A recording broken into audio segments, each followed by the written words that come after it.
കഴിഞ്ഞ 9 വർഷത്തിനിടെ രാജ്യത്തെ ദരിദ്രരുടെ എണ്ണം വൻതോതിൽ കുറഞ്ഞതായി നീതി ആയോഗ് റിപ്പോർട്ട്. 2013-14 29.17% ദാരിദ്ര്യ അനുപാതം 2022-23 11.28% കുറഞ്ഞു. റിപ്പോർട്ടിലേക്ക്.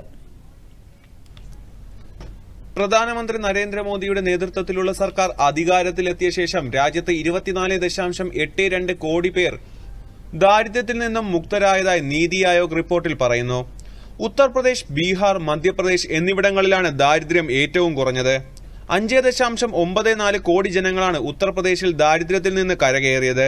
ബീഹാറിൽ 3.77 കോടിയും മധ്യപ്രദേശിൽ 2.30 കോടിയുമാണ് രേഖപ്പെടുത്തിയത്. ആരോഗ്യം, വിദ്യാഭ്യാസം, ജീവിത നിലവാരം എന്നിവയിലെ പുരോഗതിയെ അടിസ്ഥാനമാക്കിയാണ് ബഹുമുഖ ദാരിദ്ര്യം അളക്കുന്നത്. പോഷൻ അഭിയാൻ, അനീമിയ മുക്ത് ഭാരത്, പ്രധാനമന്ത്രി ഗരീബ് കല്യാൺ അന്ന യോജന, ഉജ്ജ്വല യോജന, ജൽജീവൻ മിഷൻ ഉൾപ്പെടെയുള്ള പദ്ധതികൾ നടപ്പിലാക്കിയതോടെ ജനജീവിതത്തിൽ ക്ഷേമവും പുരോഗതിയും കൈവരിക്കാൻ കഴിഞ്ഞതായാണ് കണ്ടെത്തൽ. നീതി ആയോഗ് സിഇഒ VVR സുബ്രഹ്മണ്യത്തിന്റെ സാന്നിധ്യത്തിൽ നീതി ആയോഗ് അംഗം പ്രൊഫസർ രമേശ് ചന്ദാണ് റിപ്പോർട്ട് പ്രകാശനം ചെയ്തത്. റിപ്പോർട്ടിൽ പ്രധാനമന്ത്രി നരേന്ദ്രമോദി അതീവ സന്തോഷം പ്രകടിപ്പിച്ചു. വളരെ പ്രോത്സാഹനജനകമാണിതെന്ന് പ്രധാനമന്ത്രി എക്സിൽ കുറിച്ചു.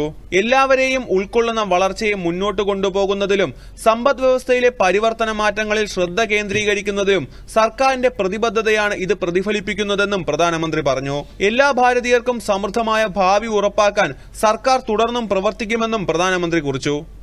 News desk, Doordarshan.